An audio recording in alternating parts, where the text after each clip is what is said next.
Puluhan sopir bus Cendrawasih melakukan konvoi di jalan lintas Biren arah ke Medan dan Takengon. Kemudian para sopir bus juga bergerak ke arah Kecamatan Jempa melewati kantor Dinas Perhubungan Biren. Aksi tersebut sebagai bentuk protes terhadap pemerintah Biren yang tidak melarang bus sekolah membawa rombongan penumpang umum. Akibat dari itu, pendapatan perusahaan jasa transportasi dan sopir bus Cendrawasih semakin seret. Apalagi di tengah pandemi COVID-19 saat ini, pendapatan para sopir dan kernet semakin menjerit. Bahkan untuk memenuhi kebutuhan keluarga sehari-hari sulit didapatkan oleh mereka, karena penghasilan selama ini semakin kecil dampak dari bus sekolah yang membawa rombongan umum.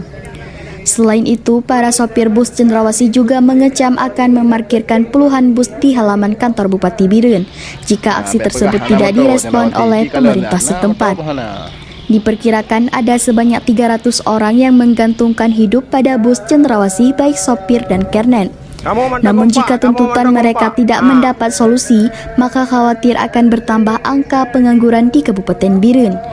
Dari Kabupaten Biren, Safri Munandar melaporkan.